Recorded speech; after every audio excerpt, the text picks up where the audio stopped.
हिंदुस्तान और पाकिस्तान के दरमियान 1971 के तनाज़े के जंगी बच्चों को याद करना। हामिद मीर, 16 दिसंबर 2021, वाशिंगटन पोस्ट। आप सुन रहे हैं दिल पोस्ट पाकिस्तान। आज 16 दिसंबर हम 1971 की पाक भारत जंग के खात्मे की याद मनाते हैं। एक ऐसी जंग जिसने बिलाखिर मशरकी पाकिस्तान के नाम से जाने वाले उस एक सूबे को बांग्लादेश के आज़ाद मुल्क में तब्दील कर दिया। पाकिस्तान, जिस पर इस वक्त उसके आमराना सदर जनरल यहया खान की हुकूमत थी, ने फौजियों को भेजकर बंगाली अक्सरती मशरकी पाकिस्तान में खुद मुख्तारी की बढ़ती हुई तहरीक पर रद्दमल ज़ाहिर किया। इसने हिंदुस्तान की मुदाखलत का जवाब पैदा किया, जिसने बिलाखिर बढ़ते हुए बागी बंगालियों को इस्लामाबाद की हुक्मरानी से अलग होने में मदद दी। जंग की इंसानी कीमत बहुत ज़्यादा होती है, लेकिन शायद किसी जिंदा बच जाने वाले को उन बच्चों से ज़्यादा अफसोसनाक अंजाम का सामना नहीं करना पड़ा जो पाकिस्तानी फ़ौज के अरकान के जिनसी तशद्दुद के नतीजे में पैदा हुए थे। नाम नहाद जंगी बचे जिनके वजूद को बांग्लादेश और पाकिस्तान दोनों ने तवील अरसे से नज़रअंदाज या दबा दिया है।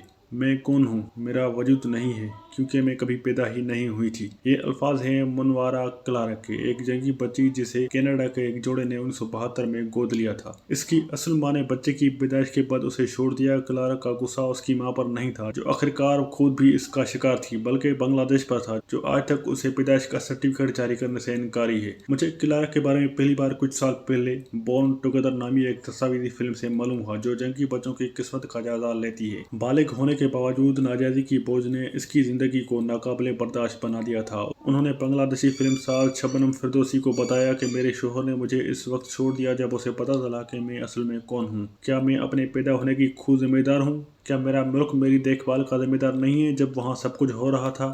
क्लार्क की वालदा के साथ 1971 में असमत दरी की गई। उसी साल मार्च में पाकिस्तानी फौज ने अवामी लीग के खिलाफ क्रैकडाउन की शुरुआत की, जिसने उस वक्त मशरकी पाकिस्तान के नाम से जाने वाले आज के बांग्लादेश के लिए ज़्यादा खुद मुख्तारी की वकालत की। अवामी लीग ने पाकिस्तान के 1970 के आम इंतखाबात में मुकम्मल पार्लियामानी अक्सरियत हासिल की थी, लेकिन यहया खान ने इक़्तिदार तस्लीम करने से इनकार कर दिया और जल्द ही बंगाली कौम परस्त तहरीक को तबाह करने की कोशिश शुरू कर दी। हिंदुस्तान ने दिसंबर 1971 में पाकिस्तान पर हमला करके मुदाखलत का मौका गनीमत जाना। 16 दिसंबर को पाकिस्तानी फौज ने हिंदुस्तानी फौज के सामने हथियार डाल दिए और बांग्लादेश के नाम से एक नई कौम वजूद में आई। लेकिन हिंदुस्तानी मुदाखलत के बाद महीनों तक पाकिस्तानी फौजियों और मलेशिया ने मशरक में हजारों बंगाली खवातीन की असमत दरी की।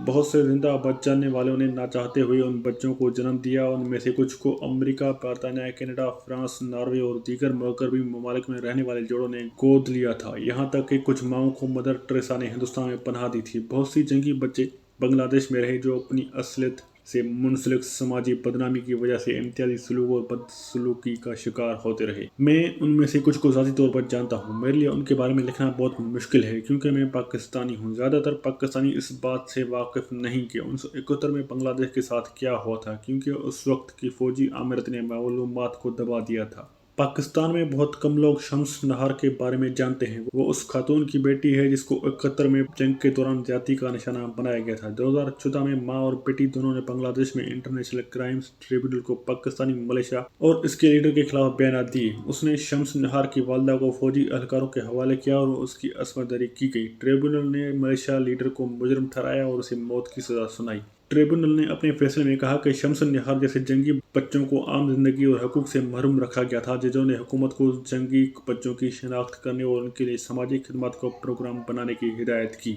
बदकिस्मती से तहम बांग्लादेश की हुकूमत जंगी बच्चों की देखभाल के बजाय अपनी सियासी मुखालफिन के खिलाफ जंगी जुराम के ट्रिब्यूनल्स को इस्तेमाल करने में ज़्यादा दिलचस्पी रखती है। कुछ पाकिस्तानी फौज के साबिक मेजर जनरल खादिम हुसैन राजा जैसे लोग भी हैं जिन्होंने हकीकत का पर्दाफाश किया। अपनी किताब stranger in my own country में राजा ने इंकशाफ किया कि उनके commander general Amir Abdullah Khan Niazi ने अपने फौजियों को असमत दरी को हथियार के तौर पर इस्तेमाल करने की तरकीब दी थी। शुक्र है कि पाकिस्तान के तमाम जनरलों ने इसकी बात नहीं मानी। न्याजी ने लेफ्टिनेंट जनरल साबदा यकूब अली खान की जगह ली थी, जिन्हें यहया खान ने बंगालियों के खिलाफ फौजी ऑपरेशन की क़यादत करने से इनकार करने पर बरतरफ कर दिया था। फिर भी एक हद तक तारीख ने न्याजी से अपना बदला ले लिया, जो आज पाकिस्तानियों में एक बदतमीज शख्सियत, हालांकि ज़्यादातर उसकी बदनवानी और भारतीयों के सामने उसकी ज़रूरत अमीर हथियार डालने की वजह से उसे जानते हैं।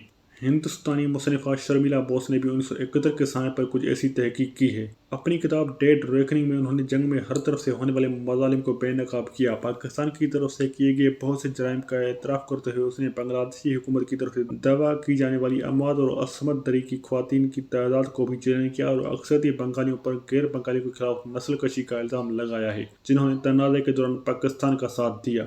قوموں کو اپنی شان کے لمحات سے زیادہ اپنے سانحات کے لمحات کو یاد رکھنا چاہیے۔ صرف ایسا کرنے سے وہ دردناک سبق سیکھ سکتے ہیں جن کے ذریعے وہ مستقبل میں ہونے والی غلطیوں سے بچ سکتے ہیں۔ اب وقت آ گیا ہے کہ پاکستان برسوں سے جاری انکار کو ختم کرے۔ جنگ کے خاتمے کی 50ویں سالگرہ کے موقع پر بنگلہ دیش کی عوام سے معذرت کرنے کا وقت آ گیا ہے۔ دونوں ممالک 2022 میں 50 سال کے ہونے والے جنگی بچوں کو عزت و احترام کے ساتھ پیشکش کر کے شروعات کر سکتے ہیں۔ شکریہ۔